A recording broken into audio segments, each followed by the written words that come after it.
ભગવદ્ ગીતા અધ્યાય 8 અક્ષર બ્રહ્મયોગ અથવા ભગવત પ્રાપ્તિ.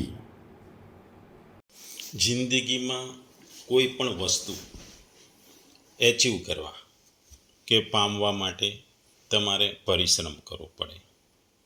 આ પરિશ્રમ કરવાની દરેક વસ્તુમાં અલગ અલગ પદ્ધતિ હોય છે. આઈએએસ આઈપીએસ ઓફિસર બનવું હોય તો જુદી જુદી એક્ઝામોને પાસ કરવી પડે છે અને એ એન્ટ્રન્સ અને પ્રિલિમ એક્ઝામ પાસ કર્યા પછી તમારે ઓરલ વાઇવામાં પાસ થવું પડે છે. એવી જ રીતે ઓલિમ્પિક છે. ઓલિમ્પિકની સ્પર્ધા વિશ્વના તમામ દેશો વચ્ચે થતી હોય છે. આમાં ખેલાડીએ ઓલિમ્પિકમાં પહેલાં તો ભાગ લેવા માટે ક્વોલિફાય થવું પડે છે. ક્વોલિફાય થવા માટે નાની મોટી સ્પર્ધાઓ ઓલિમ્પિક પહેલાં થતી હોય છે. આ સ્પર્ધામાં તમારે ભાગ લેવાનો હોય છે. તમારે જે કેટેગરીમાં ભાગ લેવાનો હોય એની ક્વોલિફાઈંગ જે સ્પર્ધા થતી હોય એમાં તમારે વિજયી બની મિનિમમ અમુક સ્ટાન્ડર્ડ સુધી તમારે જાળવવું પડે અને તો તમે ક્વોલિફાય થઈ અને ઓલિમ્પિકમાં રમી શકો. ઓલિમ્પિકમાં પહોંચી જાઓ પછી ત્યાં પણ જુદા જુદા સ્ટેજની સ્પર્ધા હોય છે. એમાં શરૂઆતમાં ક્વોલિફાઈંગ રાઉન્ડ હોય છે, પછી તમે ક્વાર્ટર ફાઇનલમાં પહોંચો, પછી સેમિફાઇનલમાં પહોંચો અને પછી ફાઇનલમાં પહોંચો અને ફાઇનલમાં જીત્યા પછી તમે વિજેતા બનો. ઓલિમ્પિકના મેડલના તમે વિજેતા બનો. આ ઓલિમ્પિકના મેડલમાં વિજેતા બનવા માટે ક્વોલિફાઈંગ રાઉન્ડ ઓલિમ્પિક પહેલાં, પછી ઓલિમ્પિકમાં ક્વોલિફાઈંગ રાઉન્ડ, પછી ક્વાર્ટર એમ સેમિફાઇનલ એવી સ્પર્ધાઓમાં ભાગ લેવું પડે છે. જે સ્પર્ધામાં ભાગ લેતા હોય એ સ્પર્ધા મુજબ તમારે શારીરિક રીતે અને માનસિક રીતે તૈયાર થવું પડે છે. એ શારીરિક અને માનસિક રીતે તૈયાર થવાની સાથે તમારે શરીરને ચુસ્તપુસ્ત રાખવું પડે છે, મનને મજબૂત રાખવું પડે છે. સ્પર્ધામાં તમારે તમારા ધ્યેયને ટકાવી રાખવાનું હોય છે. આ ઉપરાંત ખાવા પીવાથી માંડી તમારા શરીરને પણ સાચવવાની જવાબદારી હોય છે. આ જુદી જુદી વસ્તુઓ ભેગી થાય ત્યારે તમે ઓલિમ્પિકમાં વિજેતા બનો અને ગોલ્ડ મેડલ બને.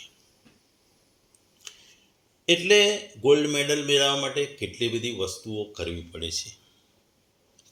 ત્યારે અહીં આપણે ગીતામાં ભગવત પ્રાપ્તિની, પરમેશ્વરની પ્રાપ્તિની વાત કરીએ છીએ કે પરમેશ્વરને પામવા માટે શું શું કરવું પડે. એ જ વાત આ શ્લોકમાં ભગવાન કહે છે. ભગવદ્ ગીતાનો અધ્યાય 8 શ્લોક 12. સર્વ દ્વારાણી સંયમ્ય મનોરધિ નિરુદ્ધ ચ મૂર્ધિ ન આધાય આત્મનઃ પ્રાણમ આસ્થિત યોગધારાણમ. ગુજરાતીમાં જો આ શ્લોકને આપણે કહીએ તો સમસ્ત ઇન્દ્રિયોના કાર્યોથી વિરક્તિને યોગની સ્થિતિ, યોગ ધારણા કહેવામાં આવે છે. ઇન્દ્રિયોના બધા દ્વારો બંધ કરવા તથા મનને હૃદયમાં અને પ્રાણને મસ્તકના શિખર ઉપર કેન્દ્રિત કરી મનુષ્યએ પોતાના યોગમાં પ્રસ્થાપિત કરે છે. બીજા શબ્દોમાં જો આ શ્લોકને આપણે કહીએ તો બધી ઇન્દ્રિયોના દ્વારોને રોકીને તથા મનને હૃદય પ્રદેશમાં સ્થિર કરીને પછી જીતાયેલ મન વડે પ્રાણને મસ્તકમાં સ્થાપી પરમાત્મા સંબંધી યોગ ધારણામાં સ્થિત થઈ જાય છે. અહીં આ શ્લોકમાં ભગવાન જે અંતકાળમાં જે નિર્ગુણ નિરાકાર તત્વની પ્રાપ્તિની ફળ સહિત વિધિ બતાવવા માટે આ શ્લોકમાં કહે છે. આ 12મા અને 13મા શ્લોકમાં પરમાત્માની પ્રાપ્તિ માટેની જે વિધિ છે એનો ઉલ્લેખ કરવામાં આવ્યો છે. આ પરમાત્માને પ્રાપ્ત કરવાની વિધિમાં આ પહેલો શ્લોક 12મો શ્લોક છે. એમાં ભગવાને મુખ્યત્વે 3 વસ્તુની વાત કરી છે. એક, બધા જ દ્વારોને રોકીને બીજું મનને હૃદય પ્રદેશમાં સ્થિર કરવાનું, અને ત્રીજું પ્રાણને મસ્તકમાં સ્થાપવાનું. જો આ 3 વસ્તુ કરીએ તો પરમાત્મા સંબંધી યોગ ધારણામાં માણસ સ્થિર થઈ જાય છે. યોગ ધારણામાં સ્થિત રહેવું એ આ શ્લોકમાં ભગવાન કહે છે 3 વસ્તુઓ પછી. એટલે કે જે રીતે ઇન્દ્રિયોનો સંયમ કરવો, મન તથા પ્રાણોનું મસ્તકમાં સમ્યકપણે નિશ્ચલ થઈ જવું, એ જ યોગ ધારણામાં સ્થિર થવું છે. અહીં પરમાત્મા સાથે સંબંધ રાખનારી યોગ ધારણાનો આ વિષય છે. અન્ય દેવતા વગેરેના વિષયના ચિંતન સાથે અથવા પ્રકૃતિના ચિંતન સાથે સંબંધ રાખનારી ધારણાનો અહીં કોઈ વિષય નથી. અહીં ભગવત પ્રાપ્તિનો છે, મોક્ષની પ્રાપ્તિનો છે, પરમાત્માની પ્રાપ્તિનો છે.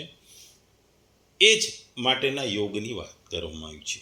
આપણે જાણીએ છીએ યોગ એટલે જોડાવું, પરમાત્મા સાથે જોડાવાનું એટલે કે યોગ. અને યોગનું જે વસ્તુઓનું આપણે પાલન કરીએ એ યોગ ધારણામાં સ્થિત કહેવાય.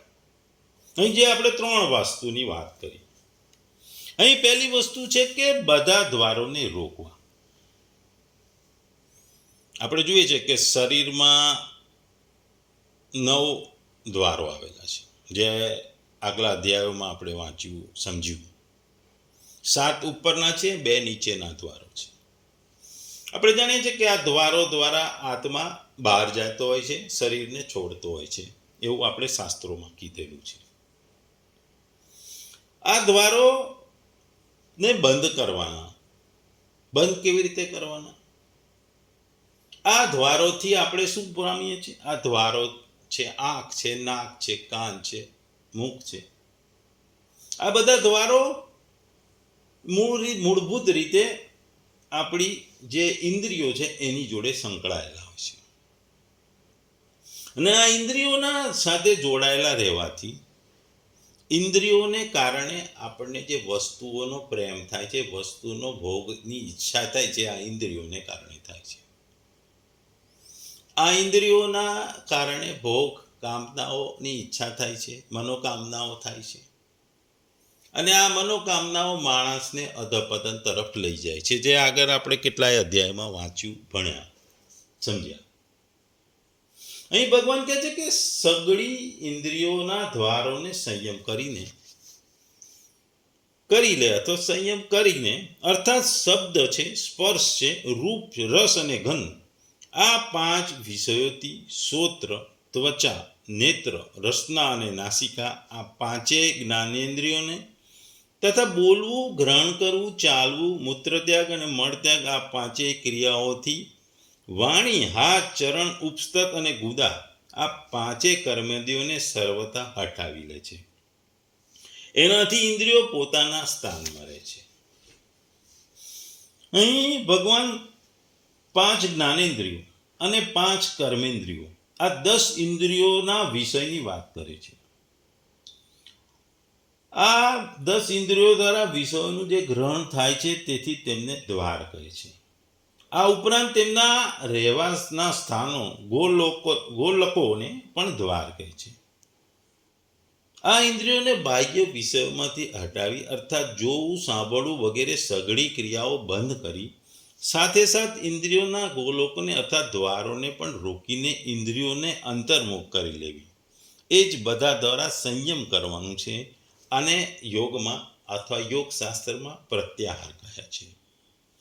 જે આગળ શ્લોકમાં જે ધ્યાન યોગમાં જે 8 વસ્તુઓ, 8 તબક્કા છે, એમાં પ્રત્યાહાર, પ્રતિઆહાર, આહારના વિરુદ્ધ જો.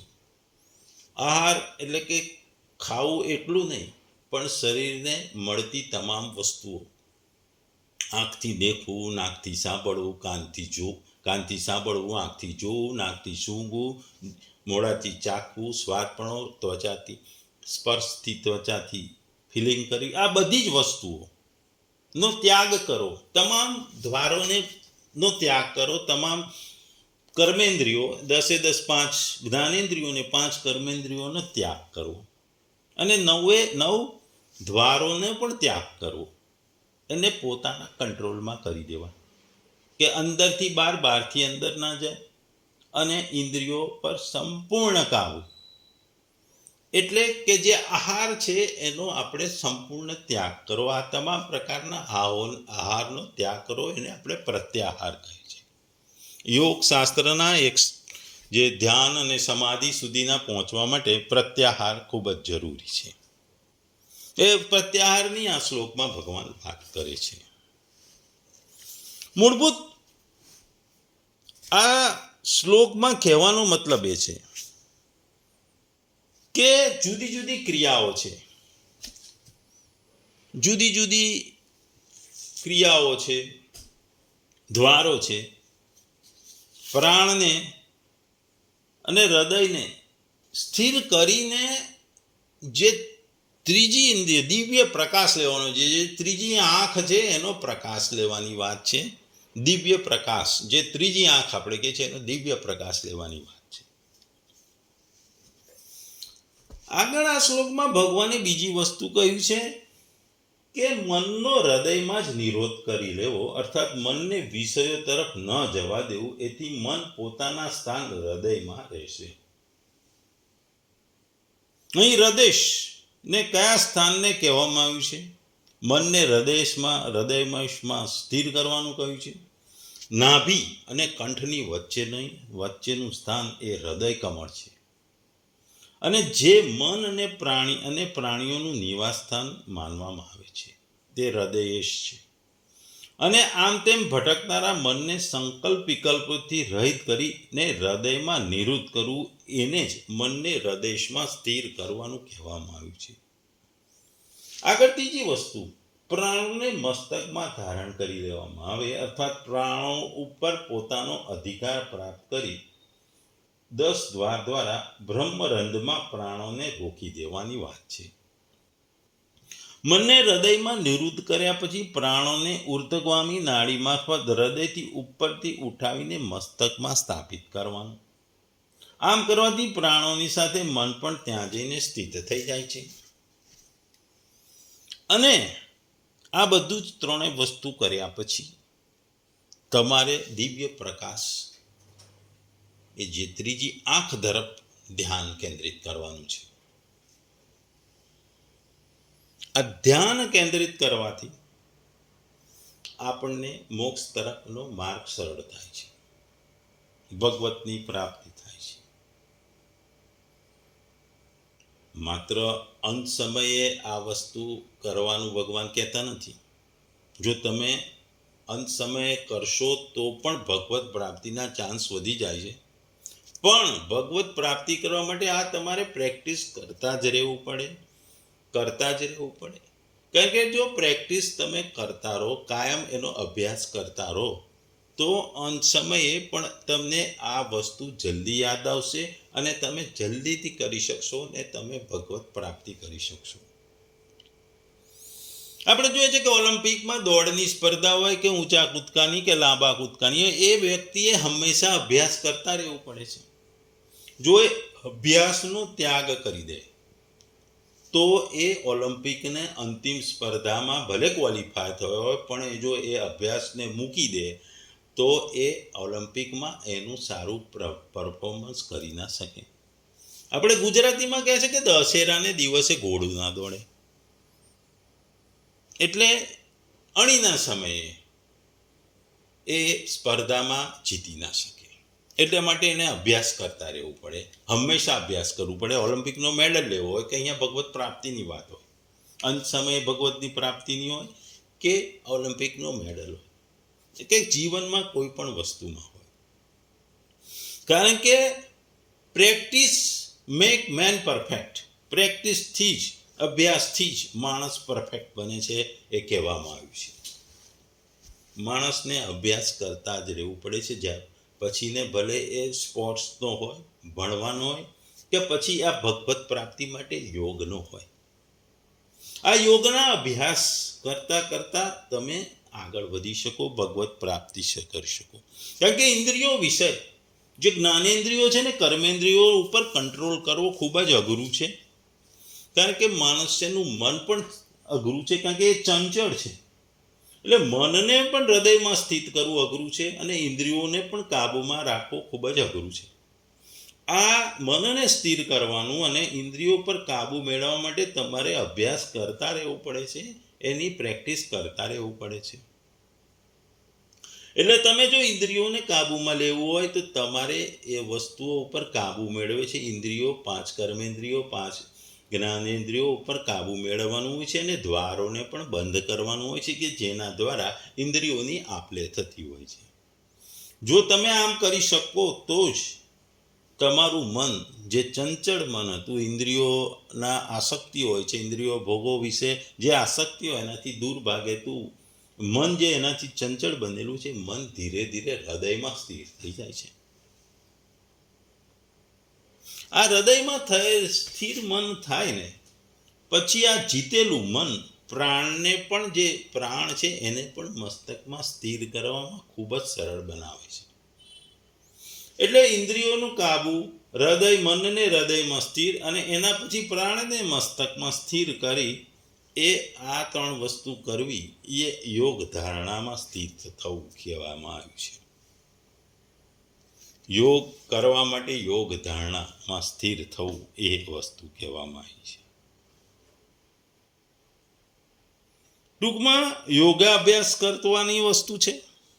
યોગ દ્વારા ભગવાન સાથે જોડાવાનું અને ભગવત પ્રાપ્તિ કરવાની, મોક્ષને પ્રાપ્તિ કરવાની છે. આપણે જોઈએ કે આ યુગમાં આ બધી વસ્તુ કરવી બહુ અઘરી છે, વ્યવહારુ પણ નથી. કે વ્યક્તિ યોગ સાધના, યોગાભ્યાસ અને ઇન્દ્રિયો પર કંટ્રોલ કરવો ખૂબ જ અઘરો ને અશક્ય છે.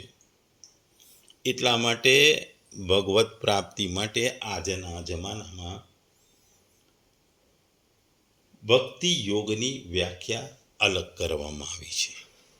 ભક્તિ દ્વારા પણ ભગવત પ્રાપ્તિ થાય એ આજના જમાનામાં કળિયુગમાં એનું મહત્વ વધારે છે.